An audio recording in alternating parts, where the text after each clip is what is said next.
Hi, I'm Mikey Robbie, the fashion major that takes everything I learned during my courses and applies it to real-world situations for you guys to enjoy. And today, I did a bit of a deep dive on the whole TikTok Chinese manufacturer stuff going on. And oh my god, like people are very, very upset that their Birkin bags potentially are from China. And that could say a lot of things about propaganda and such in the US specifically, and how we view other countries and sort of the like American superiority complex we have. But we're not going to get too much into that today. We're talking about fashion. There is so much to get into with this, from even, are these products real? Do these manufacturers even work with these companies? Is there an ethics issue? Is there a sustainability issue, considering China does so much manufacturing and having to ship that places? Is that also an issue? There's so much to cover, so let's get started. So all of this started because of the tariffs the current administration wanted to put on China, which started at about 145% and is now on track to rise to 245%. And these numbers are completely arbitrary. I don't know where the fuck he got those, but moving on. Because of that, a bunch of manufacturers got on TikTok and said, hey, to avoid tariffs, just buy directly from us, because you won't have to pay the tariffs that businesses have to pay, because they're primarily for businesses. And that claim is a little bit misleading, considering you still have to pay importing fees when you ship something. Obviously that cost will still go to the consumer in the end, but they're claiming it to be less than if you were to purchase a product through a middleman like Alibaba, AliExpress, or just any sort of retailer who gets it from the manufacturer, because that middleman has to get paid as well, so they raise the price higher. So in theory, it should be a little bit lower. And the first company is targeted the word, the first company these manufacturers claimed to work with is Lululemon. I hate Lululemon, and I honestly think this is kind of a deliberate choice to pick Lululemon, considering the racist origins of that company. The original CEO and founder chose the name Lululemon because he wanted it so that Asian people could not say the words correctly. I can't even say I hate America. That's a Canadian brand. I hate Canada too. I will never work with Lululemon. They piss me off every single day. I hate that they're popular. I hate that their prices have gone up so much. I think it's athleisure. Why are y'all wearing it to the club? Anyway, not the point. Lululemon was the first brand that these manufacturers claimed to work with, and a Lululemon set on average is around $100 total. They're selling them for 10, 20. Objectively, I love a deal, and they look authentic. They look like the Lululemon jackets do, so naturally people are buying them. Because why wouldn't you? We're in the middle of an economic crisis. Of course we're going to buy it. So, Lululemon did put out a statement in Toronto Now saying that they are not affiliated with any of the several manufacturers that came out in droves online saying that they source their products from them. And is it in Lululemon's best interest to say that they don't work with these companies? Yes. Could they be lying? To preserve brand identity, perhaps. Don't shoot the messenger. I'm just telling you what I think. This is an opinion. This is alleged. For all we know, I'm making all this up. It's not real. Now, some brands are very forward-facing about how they source their materials and will actually say where they get their things from and how they use it and why they chose those specific areas to source materials from. For example, Coach sources their leather from Italy, and it's a byproduct from the food industry because when you take a cow and process it for food, people tend not to eat the skin. It's not really good. So they will take it, process the skin, and then finish it, the tan, go through all those processes to make it into leather goods. And the thing with these processes, though, is that for a lot of companies, it's a matter of certain things are from certain areas, certain processes are done in different areas, final touches done in a third area. And this process of taking different materials and labor and taking the product through different parts of the world in order to complete it is very common. And I've been saying this for years, most things are made in China. They are a manufacturing capital in the world. But it did not come as a surprise to me when these manufacturers are saying, hi, we have these items for sale. They look just like your favorite thing. In fashion, trademark and copyright law are a little bit different than just with like an art piece, for example, like a painting. Like you make the painting, it's copyrighted. No one else can make that painting and claim that they invented the painting.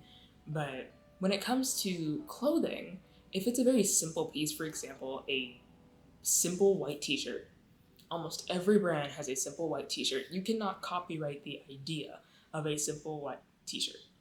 You could put a logo on it. You could put your little Balenciaga. You could put your little Gucci, your little Louis Vuitton on the t-shirt, and you can trademark that logo. But it's kind of difficult to copy the design on its own because they're so easily replicated, because it's a t-shirt. Like, it's an East-West bag. It's a tote. Like, these are very common things. You can't trademark a genre of item. And because of this complexity, it's quite easy to come across counterfeit goods, or as the internet likes to call them, superfakes. And just to clarify, a superfake is a dupe that is so good you cannot tell the difference between that and the original design. And it is my opinion that it's either one of these things going on. Either these manufacturers are just making superfakes, or they are part of the manufacturing process for these goods. And of course, this whole conversation raises the question of why do we consider Chinese goods to be cheap? There might be some racism there. There might be some Western propaganda there. I said I wouldn't get too political today, but let's get into the nitty-gritty businessness about it. Now, there are quite a few brands from China that make amazing high-quality goods. Like, there are literal artisans over there. And objectively, China has some great innovation in a lot of different industries. But the three primary reasons why we consider certain items from China to be cheaper is because labor costs, environmental laws, and manufacturing costs are a lot lower there than they are elsewhere. So what the heck does this mean for consumers? Because do we buy them? Do we not? Is there an issue? Is there an issue with purchasing potentially counterfeit goods directly from a manufacturer instead of buying from the luxury brand? Am I gonna throw away opportunities by saying this? I hope not. Personally, I say you do what you gotta do. Like, you won't get in trouble for owning the product. It's the person that's selling it that would be in trouble, if they even get in trouble. Because we have all been to New York, we have all seen the guy on the side of the road selling superfakes of Louis Vuitton and Gucci. And they're okay. For an untrained eye, they look perfectly fine. And if you're just going for the look, by all means, shop away, I don't care. But we still don't 110,000% know whether or not these manufacturers are linked with these brands. And you can look online, you can look on TikTok, you can find the lists and the WhatsApp and all of that to figure out who's from where and all of that. But there is the risk that one, this data, like you're sending money, so you have to be a little careful with that. Just be cautious. Like if you get bad vibes, just dip out. And again, we don't know if these products are objectively of the same quality. Then again, a lot of products are going down in quality anyway. So you do what you want, but we're still not so sure about how these tariffs are going to be impacting direct consumer purchases.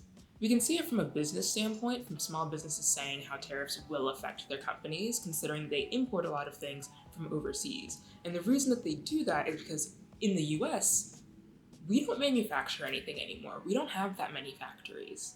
And because the cost of living is so much higher here, the cost of labor is so much higher. And they're not even getting paid well over here.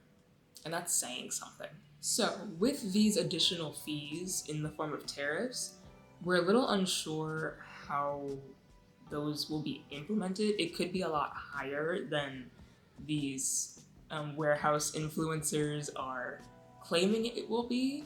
Like, there is a very legitimate chance that upon receipt of the product, meaning after you've ordered it, shipped, and it's been in your possession, you could get a bill from customs. And you don't fuck with customs, okay? Like, like that's a government agency. Like you don't, it's like the IRS. You can't just mess around and not pay it. Like they can take you to jail for not paying your customs fees. And on top of that, a lot of these warehouses aren't really equipped for small direct to customer sales.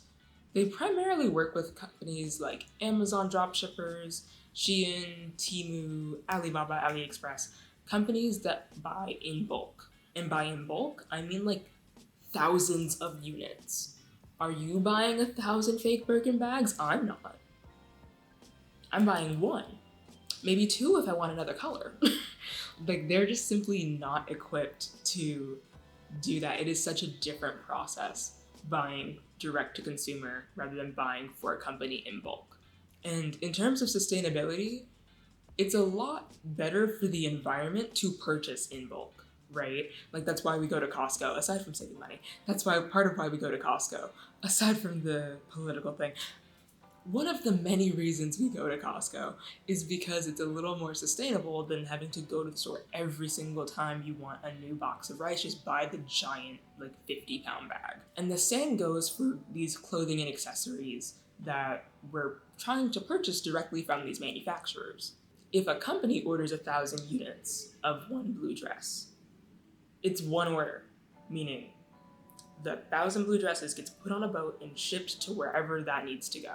And they can just sell it from there, right? And that goes for brick and mortar stores as well, because a lot of them do purchase in bulk, because there are a lot of times where you have to meet a minimum requirement to order from manufacturers.